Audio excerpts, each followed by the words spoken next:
Hi everyone, welcome to my YouTube channel Botany Educator। आज हम फाइथेम की लाइफ साइकिल के बारे में बात करेंगे जिससे डैम्पिंग ऑफ डिजीज़ होता है। ये एक कॉस्मोपॉलिटन या वर्ल्ड वाइड पाई जाने वाली सर्वव्यापी फंगस है जो कि एक फॉलिकेटिव पैरासाइट है, यानी कि जब इसे फ्री लिविंग फॉर्म में या ऐसा होस्ट नहीं मिलता है, ऐसे प्लांट नहीं मिलता है, तब ये तो भी ये सरवाइव कर जाती है। मतलब इसको होस्ट टिश्यू अगर मिल जाएगा तो ये डिजीज़ कॉज कर लेगी, अन्यथा ये डेड ऑर्गेनिज्म में भी ग्रो कर सकती है। ठीक है, तो ये जो है फॉलिकेटिव पैरासाइट या विकल्पी परजीवी होते हैं। इनकी क्लासिफिकेशन की बात करें तो ये kingdom mycota, division you mycota, जो कि ट्रू फंगस होते हैं वो इसके अंतर्गत पाए जाते हैं। सब डिवीज़न जो है मैस्कीटो माइकोटा है, जिसमें फ्लैजिलेटेड जो भी अपने फंगस हैं उसमें अपन देखते हैं। क्लास ऊ माइसेटीज, तो ऊ माइसेटीज में मैंने फाइटोफथोरा जो कि late blight of disease cause करता है उसके बारे में बताया था अपने अर्लियर वीडियो में। ठीक है, आप वो भी देख सकते हैं, उस पर भी काफ़ी क्वेश्चन एनालिसिस वगैरह में भी आए हुए हैं। और ये जो है पर्सोस्पोरेनेल्स ऑर्डर को बिलोंग करता है और फैमिली फाइथेसी को बिलोंग करता है। तो ये डिजीज़ कौन सी कॉज करता है, अपन ने बात करी डैम्पिंग ऑफ, तो उसके अलावा भी कुछ डिजीज़ हैं जैसे foot rot, fruit rot disease हैं। तो जनरली वेजिटेबल्स में सीजनल क्रॉप्स हैं, उनमें जो भी अपनी इकोनॉमिकली इम्पॉर्टेंट क्रॉप्स हैं उनमें जनरली डिजीज़ कॉज करता है। इसमें सिम्टम्स जो होते हैं उनमें जो है जो अंकुरण होता है वो कुछ में तो होता है कि जो नए पौधे बनते हैं वो बाहर निकलने से पहले ही जो है वो जो है मिट्टी के अंदर ही जो है नष्ट हो जाते हैं और मिट्टी के बाहर आ ही नहीं पाते हैं, और उसमें जो है फंगस बहुत ज़्यादा फैल जाता है और वो इस तरह से जो है डैम्पिंग ऑफ का जो है प्री इमर्जेंट फेस देखने को मिलता है। और कुछ में जो है पोस्ट इमर्जेंस, यानी मिट्टी के जस्ट बाहर जो है पौधा आता है और उसकी जो नरम जो अंकुरण से उगी हुई पत्तियां और डंडियां होती हैं और जो जड़ें होती हैं उसमें फंगस फैल जाती है।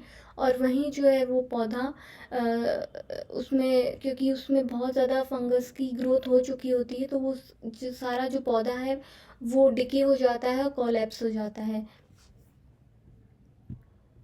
तो किस तरीके का इसका स्ट्रक्चर होता है, जब हम इसको माइक्रोस्कोप के अंदर देखते हैं तो जो फंगस है वो बहुत ज़्यादा थ्रेड लाइक स्ट्रक्चर होता है, बिल्कुल एकदम जाल नुमा, बहुत सारे एकदम धागे नुमा स्ट्रक्चर होगा।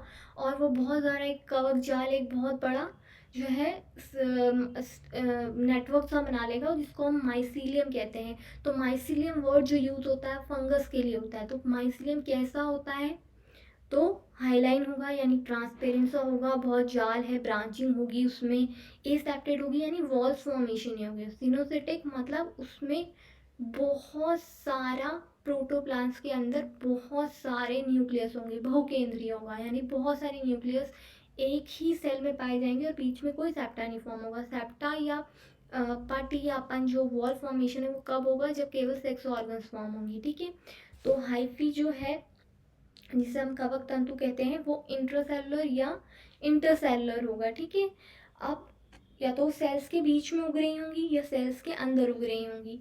तो कुछ इस डायग्राम में आप देख सकते हैं कि यहाँ पर कि किस तरीके से ये जो है अपने इंटरसेलुलर और इंट्रासेलुलर हाइफी बनती हैं। जब सेल के बीच में बनेंगी तो इंट्रा, और सेल के अंदर जाएंगी तो इंटरसेलुलर। तो इस तरीके से जो है हाइफी फॉर्म होती हैं। उसके बाद ये क्या करेगा, होस्टूरिया फॉर्म करेगा, यानी एक ऐसा स्ट्रक्चर बनाएगा जिससे ये उस होस्ट से या उस प्लांट से न्यूट्रिशन लेगा। ठीक है, उससे कुछ पोषक पदार्थ लेगा जिससे वो अपना भरण पोषण कर सके फंगस।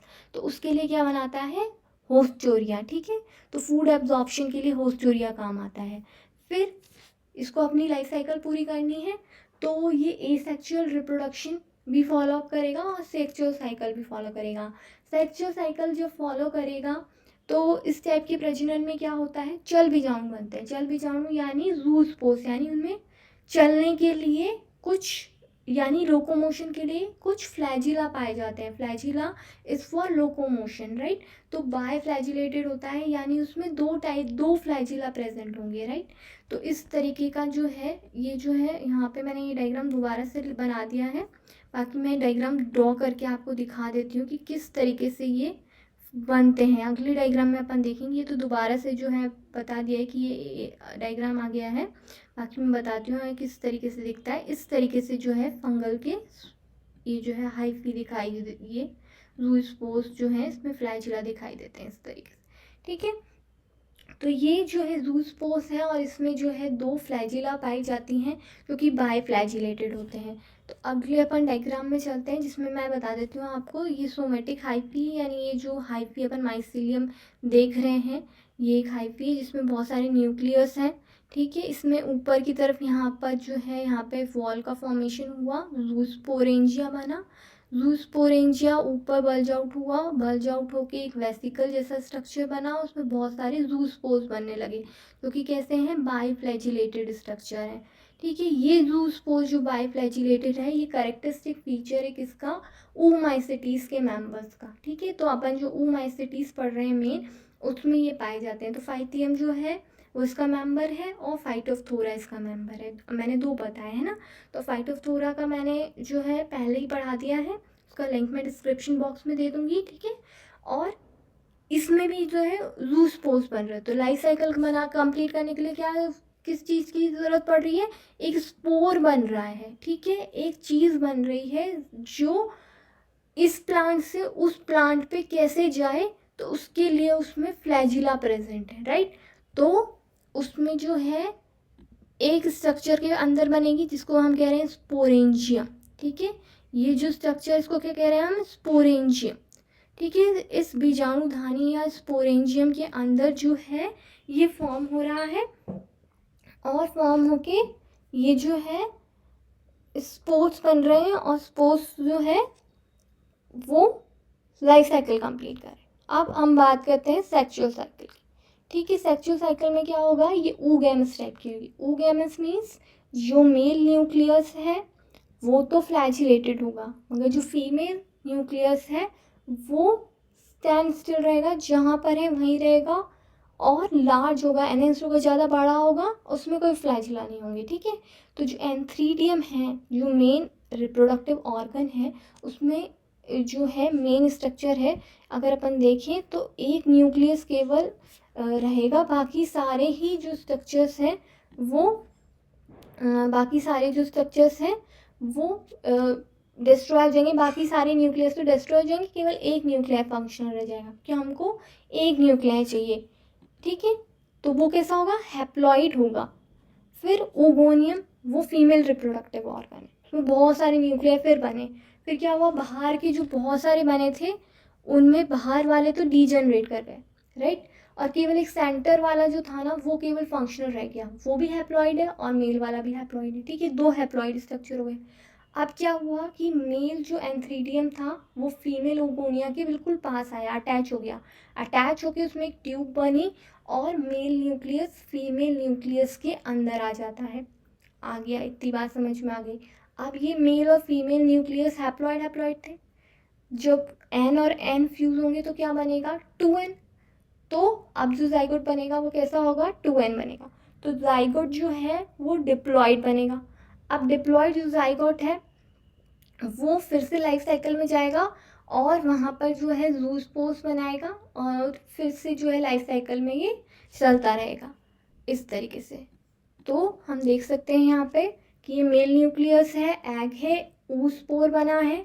oospore जो है वो बीच में जो है केवल डिप्लॉइड स्ट्रक्चर है, ठीक है। बाकी अपनी लाइफ साइकिल जो चल रही है वो हैप्लॉइड टाइप की चल रही है। जो फाइथियम का मेन हाइफी है वो भी हैप्लॉइड है और ये जो ज़ूस्पोर्स बन रहे हैं और अपना मेल न्यूक्लियस एग है सब हैप्लॉइड है, ठीक है। तो अपन इसमें जो है अब oospore डिप्लॉइड बन गया।